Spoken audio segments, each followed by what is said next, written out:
What's up, beautiful family, and welcome back to the channel. Now, today's discussion is something that comes straight from my heart, and it's something that I really wanted to discuss. And that seems to be a lot of my discussions nowadays, because these are things that I wish I had talked about more openly a long time ago. Now, I grew to that, but I've been around for a while, okay? And I want to help you with that. But wait a minute. If you're looking for raw, unfiltered discussion about women's wellness and many other things, this is the channel for you, boo. Go ahead and click that subscribe and also go ahead and tune in each week for everything that I bring for you. Make sure that you turn on that notification bell too. And if you're looking for those everyday lifestyle essentials, go ahead and check out my LTK shop. It's linked down below for you in the description. Drnina, the girl next door, beautiful brown baby doll. Now, let me share something personal with you. I had my beautiful baby at the age of 40, and it was one of the healthiest pregnancies that my doctor had seen and talked about. No complications, no drama. And you know what? I wouldn't have had it any other way. I think this is a walk for everyone that's personal, and you got to do it how you want to do it and need to do it. I took my time, I lived my life, and I prepared my body and my mind so that I wasn't rushing, of course, with the help of God. Today, I'm sitting down with you as your big sis, auntie, sister, cousin, whatever you want to call me, to talk about those 7 things that I stopped to prepare my body for pregnancy. But hold up before you click off, because I know some of y'all don't want no little babies. That's okay. But we still need to talk about the ways that we preserve ourselves in order to be our healthiest. So here's the tea. It's not just about baby making, sis. These are changes that help me to become the most healthiest, grounded version of myself, whether I wanted a baby or not. So go ahead, sit still, park it in your chair. Let's get to discussing. First up, you want to stop ignoring who you choose to procreate with, because whoever you lay down with could potentially become another parent. Okay, let's just take that in. Now listen closely, because this might be the best thing that I'm ever going to tell you. One of. In today's society, we definitely need to get better about choosing the other parent. This isn't just about love or how fine they looking on the ground. This is about your future and your child's future. I've seen way too many women in my lifetime that have struggled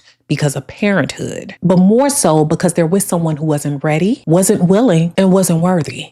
Let's talk facts. Single motherhood is still high, and it's raising across different cultures. And while many single mamas make it work, my mama did, okay? She the G, she the GOAT, okay? It's still not something to plan for lightly. Look at their relationships with their own families. Look at their work ethic, their financial habits, and most importantly, how they handle stress and conflict. Are they emotionally intelligent? Do they take any responsibility for their actions? Will they be an equal partner in parenting? Or will you be carrying all the mental load alone? These are things you have to discuss. My husband and I discussed this not only while we were dating, but before we got married and before we had a child. I waited until I found someone that matched my values, my parenting values, and also my level of commitment. Someone who showed up consistently, who wasn't afraid of therapy, and someone who proved that they weren't afraid of this journey. And I'm talking about through their actions, okay? Take your time.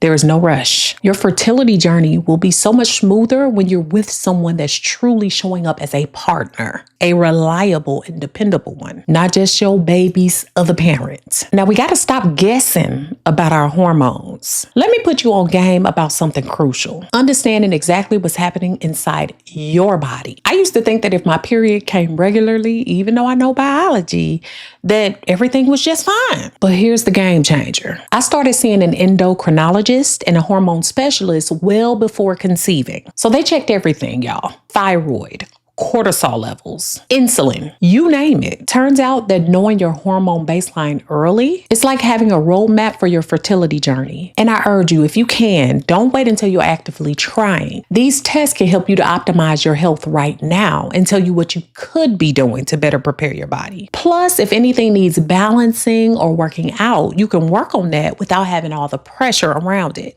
Seeing an endocrinologist just really gave me an eye for everything that was going on in my body body. Turns out I had more egg stores than I assumed for my age.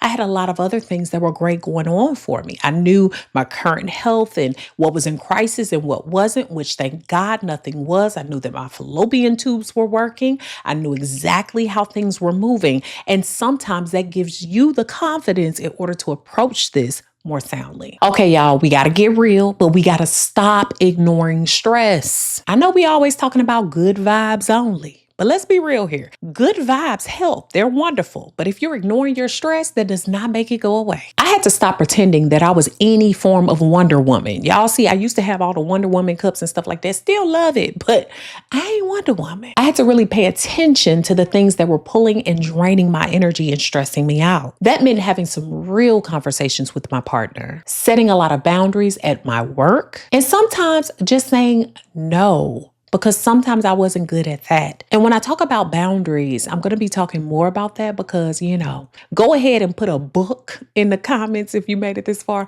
I will have a book on boundaries coming out very, very soon. I want you to actually type book if you got to this point, like seriously. But y'all, I know that boundaries are not easy for us to come by, and especially as women of color, specifically Black women, we're expected to let other people roll over ours with a steamroller as if they do not exist and as if our needs do not need to be met.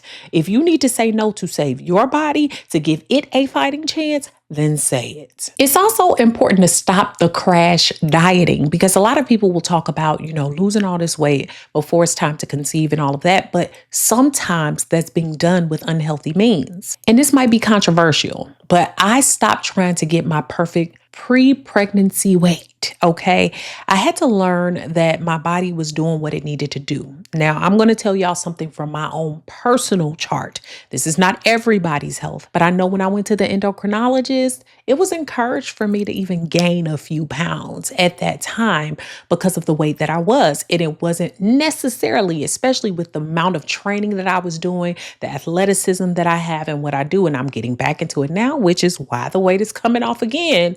But I think, I had to think in terms of somebody that was wanting to mother. My body had to get to that space. And sometimes you need a little extra on your little bones in order for that to happen. I'm not saying that's what you should do, but this is why you go to your doctor. You talk to the healthcare professionals. You get those hormones looked at, and you also figure out what you're eating and not eating that could be stunting your growth. And those crash diets and those detox teas that, except for the normal herbs, they're messing with your hormones and your insides, sis. So instead, I focused on nourishing my body with real foods and consistent habits. Now, I told y'all I got some videos coming up where I talk about what I'm eating. And y'all know I like to get to the bag and get to the goal before I talk about certain things. But as I'm achieving my goals and seeing what I'm using that's working for my current weight and my current body and what's helping me to get even more healthy, I'm going to be sharing those meals with you, the things that have been consistent in my day-to-day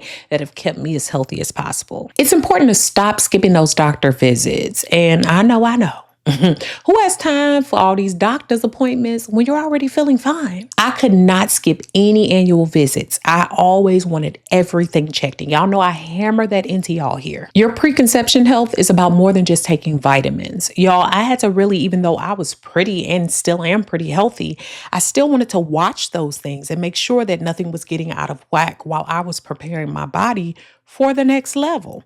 And it's okay to be concerned about your health. Okay, I'll even give y'all a piece of this, and I'm going to do another breast health video. But even at the age of 38, which most people don't start getting their first mammograms until they're about 40, I'm adopted, right? So I wanted to make sure that my fibers, because I have fibrous tissue in my breasts, so they're more dense. So I wanted to check those early and in advance just to make sure everything was okay. It's nothing wrong with thinking about that. Yes, it's okay to believe that everything will be okay, but let's say you catch something early and you're able to take care of it. You'll be so much more grateful for that. Not everybody has that advantage. So I urge you, do not skip those annual visits. Do not skip those pap smears.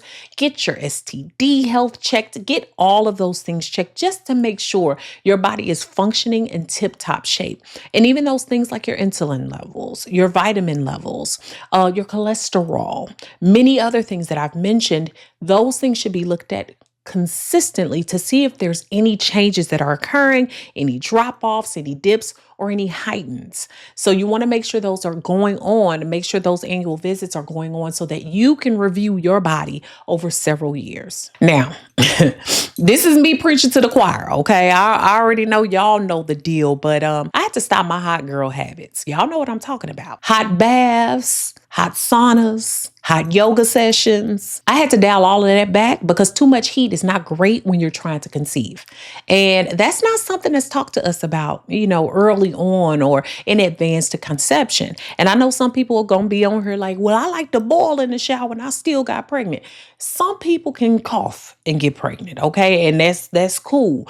I'm talking about really taking the steps necessary just to make sure that you're as healthy as possible when you're doing it or when you're trying to figure out your way to conception. Just know that your eggs need to stay cool, queen. It's okay. It's okay. I'm not saying refrigerate them, but I'm not saying boil them either. All right. So we're going to watch out for all that hot stuff. Also, we got to stop putting off those healthy habits, including our sleep. Here's the real tea. Your pre-pregnancy journey starts way before you ever think about having a baby. I'm talking about building foundational habits that serve you for life. Let me break this down for you. Let's talk about that sleep game because it's a non-negotiable. I used to be that girl pulling all-nighters. I'm all about that cash, okay? I like that. So I used to stay up and work hard and do all that stuff. And then I turn around and it's 3 a.m. and I think, I'm going to catch up on the weekend. But listen, sleep isn't just beauty rest. It's when your body does its healing and hormone balancing act. I created a whole wind down routine that changed my entire life. I try to do no screens an hour before bed unless I'm listening to like a podcast. Bedroom temperature at about 70 to 71 degrees. And I'm in bed by, 10 to 11 or so most nights. Your sleep quality affects everything from your hormones to your egg quality. And it's something you got to prioritize right now, not just when you're trying to conceive. For exercise, I focused on cardio and strength training. Strength training at least 2 to 3 times a week. Building that core strength and baby, them glutes are going to thank you later during pregnancy. I did some low impact cardio like walking, a little jogging, and you can also include like swimming, aiming for about 30 minutes most days. But here's the key. Find the movement that you actually enjoy. That's going to keep you coming back for more, even during pregnancy. No more forcing yourself to do workouts you hate. And here's a little key. My endocrinologist actually wanted me to keep my heart rate below 120 to 125. And that was hard for me because, like I said, I do hard, consistent workouts. My heart rate sometimes peak at like 175 or more.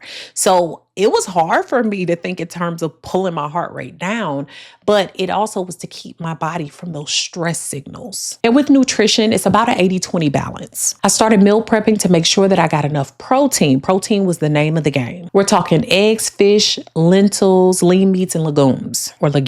I said that all kinds of jacked up. And you load up on those leafy greens and colorful vegetables so that you can get that folate in and other great vitamins and minerals. And don't forget about your healthy fats like avocados and also nuts. They're crucial for all those hormone needs. And I also focused on antioxidants. Remember, y'all, these are not just temporary changes. These are lifestyle shifts that will keep you healthy. These are lifestyle shifts that will benefit you whether you're trying to conceive next month or even in the next 5 years. I'm proof, living proof, that taking your time and doing it right is so worth it. Taking my time and having my baby at 40 was perfect for me. I'm not saying that's for everybody, but it was because I spent my 30s and before that trying to practice healthy habits. And this helped me to create the ultimate strong foundation. Now let me get serious with you. Come on in, okay? This journey is different for everyone. These are just changes that I made based on my conversations with my healthcare providers,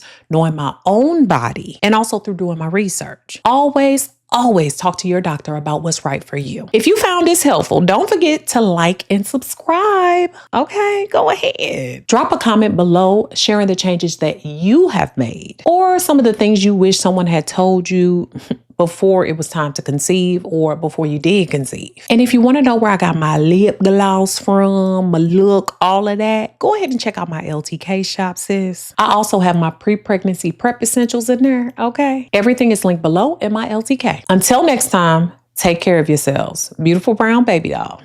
Peace.